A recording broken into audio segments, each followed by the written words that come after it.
Bismillahirrahmanirrahim. Assalamualaikum warahmatullahi wabarakatuh. Ketemu di channel Pak Darto. Kali ini Bapak akan membahas soal-soal PAS IPA khususnya untuk kelas 9. Baik, kita mulai saja ya. Nomor 1, saya bacakan. Pembelahan sel secara meiosis disebut juga pembelahan reduksi. Reduksi itu artinya berkurang. Jadi nanti jumlah kromosomnya mengalami pengurangan. Kalau mitosis itu kan kalau semula jumlah kromosomnya itu 2N atau diploid ya, nanti jumlah kromosomnya juga 2N ya, tetap berpasangan 2N. Ploid tetap jadi diploid. Nah, kalau meiosis itu nanti mengalami pengurangan jumlah kromosom. Kalau sel induknya itu 2N, sel anaknya jumlah kromosomnya jadi N. Nah, namanya pengurangan atau reduksi ya. Ploid menjadi haploid, berkurang jumlah kromosomnya. Sehingga jawabannya adalah yang B, menghasilkan sel anak memiliki jumlah kromosom setengah dari induknya. Oke, sekarang nomor 2. Urutan fase pembelahan mitosis adalah, nah ini kita mestinya sudah hafal ya. Kita mulai dari profase. Nah, profase itu antara A dan B. Profase, metafase, anafase, telofase, dan interfase. Jadi jawabannya juga B ya. Ini kita lewat sedikit ya. Perhatikan organ reproduksi berikut ini organ reproduksi wanita yang tempat terjadinya fertilisasi dan implantasi embrio. Fertilisasi itu pembuahan, itu bertemunya sel sperma dan sel telur. Itu terjadi di ovida atau tuba Fallopi. Nah, tepatnya di sini ya. Ini atau saluran telur di sini nomor 1 ya. Nah, ini tempat fertilisasi. Implantasi embrio itu penanaman embrio. Nah, embrio ini nanti akan tertanam di endometrium, namanya dinding rahim, yaitu nomor 2, dinding rahim. Jadi jawabannya adalah 1 dan 2 A. Nomor 4, perhatikan nama-nama organ reproduksi berikut. Ini urutan jalan keluarnya sperma yang tadi ini ya, yang kita lihat sekarang tanya fasenya pembelahan tadi profase, metafase, anafase, telofase, interfase. Dan sekarang kita akan melihat ini ya, gambar urutan keluarnya sperma. Jadi dimulai dari testis ya, sperma kan diproduksi di testis, di sini diproduksi sperma. Nah, nanti keluarnya tentunya lewat lewat ini, disimpan sementara dulu di sini. Ini namanya epididymis, disimpan di sini. Nanti setelah lewat epididymis, jadi ini testis ya, pertama testis, kemudian ke epididymis, kemudian nanti akan lewat ini namanya vas deferens.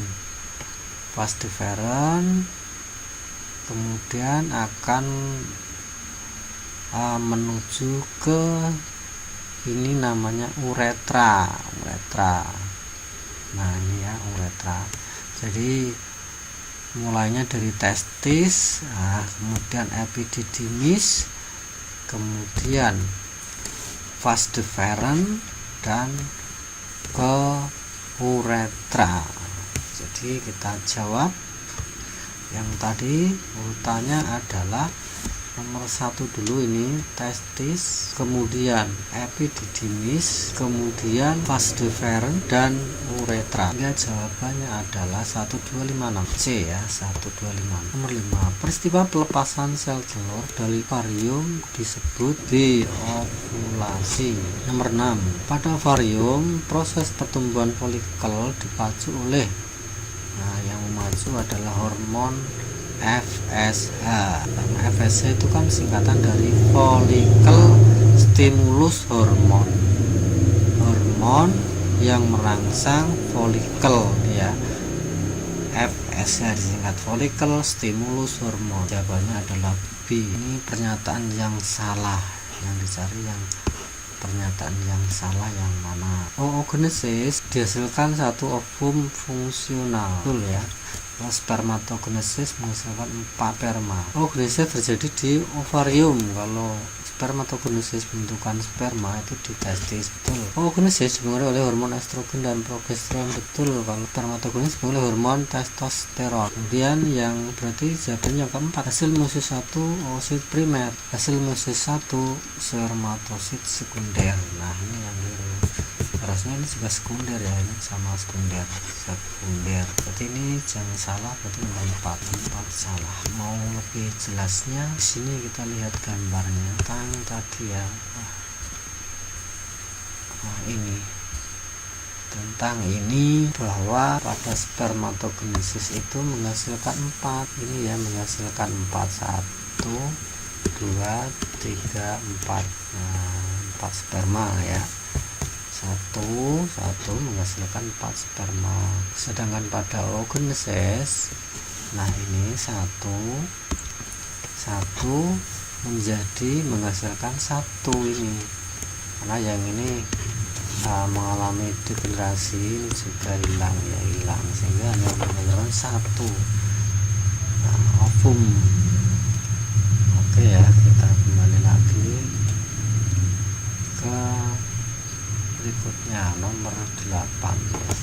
Perhatikan ciri berikut ini. Pada laki-laki, nomor 1 ya, pada laki-laki terasa sakit dan keluar nanah pada saat kencing. Nah ini jelas, apalagi ditambah ini ya, yang penyebabnya adalah Neisseria gonorrhoeae, berarti ini penyakit gonorrhoeae. Jawabannya ya. Nomor 9, kembangbiakan vegetatif buatan dapat dilakukan dengan cara vegetatif itu tidak kawin buatan. Nah yang buatan berarti kalau masih merunduk misalnya ragu ya, ini jelas stek ya, ini stek itu berarti vegetatif buatan, cangkok juga sama, ini betul. Nah kalau bilapis itu vegetatif sampai alami, berarti ini salah ya, yang salah di sini. Kemudian tunas adventium ini juga alami ya, tidak dibuat ya. Okulasi itu buatan, stolon itu alami, berarti salah. Rizoma alami, berarti ini salah kan. Tunasnya juga ada, berarti yang benar ini yang merunduk itu buatan, stek juga buatan, cangkok pun. Jadi ya jawabannya adalah A. Itu nomor 10. Alat reproduksi yang digunakan bagian bernomor, alat reproduksi pada tumbuhan maksudnya ya, yaitu pada bagian nomor berapa? Nomor 1 itu putih ya, kepala putih. Nomor 2 itu kepala sari ya, kepala sari. Sehingga jawabannya ini putih itu kelamin betina ya. Kalau benang sari itu kelamin jantan. Jadi 1 dan 2 jawabannya. Nomor 11, pada tumbuhan angiosperma ya, angiosperma itu tumbuhan berbiji ya, berbiji tertutup ya, berbiji tertutup. Jadi ini bijinya tertutup oleh daging. Ini bijinya di sini ya, oleh daging angiosperma. Peleburan terbentuknya individu baru akan terbentuk terjadi peleburan antara apa ya, ini nomor 2 ini kan inti vegetatif, 3, 4 itu inti generatif, ini sperma ya, generatif. Yang nomor 1 itu sel telur atau ovum. Jadi kalau 3 bertemu dengan 1, 3 bertemu 1 atau 4 juga bisa. Ini sama-sama sperma ya, inti generatif. 3 ketemu 1 menghasilkan individu baru, berarti 3 dan 1 jawabannya. 4 dan 5 itu membentuk nanti endosperma ya, endosperma, cadangan makanan. Kalau yang dengan ini, dengan ovum menghasilkan individu baru atau sigot. Oke, nomor 12 ini tanaman ini kita lihat berkembang biak dengan cara, nah ini kan kelihatan akarnya ini. Akar-akarnya kan ini di atas tanah, ya, menjara di atas tanah, berarti namanya stolon atau geragih. Nomor 13 ini ada burung membantu penyerbukan ya, berarti burung itu ornitogami. Kalau serangga ini entomogami, serangga. Anemo itu angin, Chiropterogami itu kelelawar. Hewan yang berkembang biak dengan parthenogenesis. Parthenogenesis itu tanpa dibuahi ya, itu. Nah itu apa ini, di lebah ini ya, itu lebah. Ini gambar lebah ya, gambar lebah Parthenogenesis. Kalau yang lain tentunya bukan ya. Ini ada yang 15, hewan yang metamorfosisnya tanpa melalui fase larva ya, tentunya ini ya, coro ini yang gede. Kemudian nomor 16, embrio hewan ovipar dalam telur. Jadi ini telur, yang ditanyakan adalah nutrisi bagi embrio. Nutrisi bagi embrio itu kuning telur ya, kuning telur itu yang nomor 4 ya. Kuning telur nomor 4. Oke, 17. Perhatikan data berikut. Langsung pertanyaannya, karakteristik DNA ditunjukkan nomor. Kita lihat nomor 1 berupa rantai ganda, betul. Rantai ganda betul. Jadi yang betul nomor 1 ya, A atau B. Sekarang 3 dan 3 boleh sudah sama mengandung gula deoksiribosa. Nah sekarang 4 atau 5? 4 itu fungsinya berhubungan erat dengan penurunan sifat. Nah betul berarti, jadi jawabannya yang 4A. Nomor 18, ini ada gambar kromosom. Yang ditanyakan adalah sentromer. Sentromernya yang mana? Sentromer itu kepala, berarti yang nomor 1. Sentromernya nomor 1. Berikutnya 19, data genotip. Genotip yang tidak kelihatan tuh genotip. Pertanyaannya, dari data di atas, genotip individu heterozigot. Heterozigot berarti tidak sama ya, tidak sama. Nah berarti yang mana? Kalau M dan M itu kan homozigot. Kalau heterozigot ya ini M besar dan M kecil. Ini 2, 4, 6. Ini heterozigot 24, 20. Sekarang gamet yang terbentuk dari individu yang bergenotip A besar A kecil, B besar B kecil adalah gametnya apa saja. Nah kita uraikan ya. Gametnya ini nanti bisa jadi A dengan B, berarti A B, A besar B besar, koma A dengan B kecil, jadi A besar B kecil. Kemudian A kecil dengan B besar, A kecil dengan B besar, kemudian A kecil dengan B kecil, A kecil B kecil. Inilah gametnya, sehingga jawabannya adalah A besar B besar, A besar B kecil, A kecil B besar. Nah berarti B. 21. Nah ini jika F1 disilangkan dengan induk yang bergenotip homozigot resesif.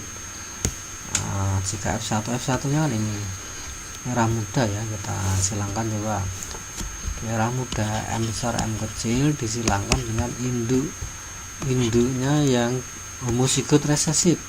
Homozigot itu berarti resesif yang ini ya, berarti M kecil M kecil M kecil M kecil. Homozigot resesif itu yang sifat yang terpendam ya, resesif, yang kalah ya, bukan dominan. Maka rasio fenotip F2 nya bagaimana? Nah, ini kan PR nya, gametnya kita tentukan kan PGF gitu ya, PGF. Ini F nya bagaimana? Gametnya berarti M besar M kecil, yang sini gametnya M kecil begitu. Nah, maka hasilnya apa? Hasilnya ya M besar M kecil M kecil M kecil. Nah gitu kan. M besar M kecil itu apa? Merah muda. Kalau M kecil itu putih. Nah berarti merah muda dibanding putih. Tapi yang ditanyakan fenotip itu sifat yang nampak ya, berarti yang merah dan putih itu ya, ini berarti separuhan. Jadi tadi bisa ya caranya. Nah jadi ini 1 banding 1, ini 1, M kecilnya ini 1, jadi 1 banding 1. Merah muda dibanding putih 1 banding 1. Jawabannya adalah B. Nomor 22, Pak menyilangkan tanaman etis biji warna kuning KK ya, KK disilangkan dengan warna hijau K kecil. Ternyata seluruh keturunan F1 adalah tanaman etis berwarna kuning. semuanya kuning. Nah, sehingga nanti kan ini hasilnya kan dari K besar K kecil ya, K besar K ini kuning ya, 100% kuning semua. Apabila F1 disilangkan dengan samanya dan menghasilkan sebanyak 500 ton. Nah, F1 ini kan F1 berarti F1 ini F1 ya, K besar K kecil disilangkan samanya, berarti K besar K kecil silangkan dengan K besar K kecil. Hasilnya apa nanti? Nah, kalau aku kita buat saja ya, ini kan gametnya K besar K kecil, K besar K kecil. Hasilnya apa? Nah, hasilnya K kali K kali K kecil, K besar K kecil sama sekarang ini K kecil kali K besar K kecil, K kecil kali K kecil, K kecil K kecil. Nah, terus menghasilkan 500 tanaman F2. Menghasilkan 500 tanaman F2. Berarti berapakah kemungkinan diperoleh tanaman F2 yang berbiji kuning heterozigot? Nah, yang kuning heterozigot, lihat kuning ini kan kuning ya, ini kan kuning tapi homozigot. Yang heterozigot ini sama ini kuning heterozigot. Apa ini? Nah, ini kan perbandingannya kan ini seperempat, ini seperempat, ini seperempat, ini seperempat ya, sehingga jadi satu. Berarti seperempat dengan seperempat kan setengah. Nah, berarti setengahnya 500 kan, berarti setengahnya 500, 250 B. Persilangan antara kacang arcis bulat kuning RRJJ besar-besar ya dengan kacang arcis lonjong hijau R kecil Y kecil menghasilkan F1. Semuanya berupa kacang arcis berbiji bulat kuning. Persilangan antara sesama F1 menghasilkan F2 sebagai berikut. Nah, ini langsung aja ke pertanyaan aja, lebih cepat ya, langsung ke pertanyaan. Berdasarkan tabel tersebut fenotip lonjong kuning, lonjong itu berarti kan kalau bulat itu kan R nya besar, kalau lonjong berarti R nya kecil. Jadi yang R kecil nggak boleh ada, R besarnya lah R nya harus kecil semua, karena kalau ada R besarnya nanti jadinya bulat bukan lonjong. Kalau ini mintanya lonjong berarti kan ini resesif, yang lonjong kan resesif ya, R kecil nggak boleh ada yang R besar. Kemudian kuning itu berarti Y nya Y besar ya, ada Y besarnya, Y besar semua boleh, Y besar Y kecil boleh. Kalau Y kecil ya nanti nggak kuning tapi hijau ya kan. Nah, berarti yang R kecil dan Y besar atau R kecil Y besar Y kecil boleh. Kita lihat berarti nomor 11 ini boleh, nomor 12 boleh, nomor 15 boleh. Kalau ini enggak boleh, nah Y nya kecil enggak boleh, maka pilihannya adalah 12 dan 15. Seorang suami normal heterozigot untuk albino itu A ya, heterozigot berarti ya A besar A kecil, menikah dengan berarti silangan dengan istri albino berarti A kecil. Kemudian anak yang akan lahir adalah, nah ini kita tentukan gametnya. Ini gametnya kan A besar A kecil silangkan dengan A kecil. Hasilnya apa? Hasilnya A besar A kecil sama A kecil. Berapa persentasenya? Ya separuh. Ini 50%, ini 50%, sehingga jawabannya C. Bagian sel saraf yang berfungsi untuk meneruskan impuls dari badan sel saraf ke sel yang lain atau ke sel atau kelenjar adalah si meneruskan ya, berarti nomor 4 ya, nomor 4 itu apa? Nomor 4 tuh neurit atau akson ya, yang meneruskan. Nomor 26. Berikut ini pernyataan yang benar tentang jaringan saraf. Oke, jadi yang cocok ini yang mempercepat ini ya, impuls berjalan cepat ini. Bagian sel saraf yang tidak terhubung mielin berarti nodus Ranvier itu akan memudahkan terjadinya tarik menarik antar muatan elektrik sehingga impuls berjalan lebih cepat. Ini ya yang mempercepat. D. 27. Salah satu bioteknologi modern adalah hibridisasi. Hibridisasi itu penyilangan, yaitu pemilihan bibit unggul, kembangbiakan secara generatif, penggabungan dua sifat yang unggul. Nah, ini disilangkan, dua sifat yang unggul disilangkan. Jawabannya adalah C. 28. Seorang siswa menginginkan plastik seperti pada gambar menjadi bermuatan listrik. Untuk itu ia melakukan penggosokan plastik tersebut dengan dua macam kain secara bergantian. Plastik digosok dengan sutra, digosok dengan sutra menghasilkan apa? Dan plastik digosok dengan kain wol. Nah, berikutnya perpindahan elektron dan jenis muatan pada plastik setelah penggosokan adalah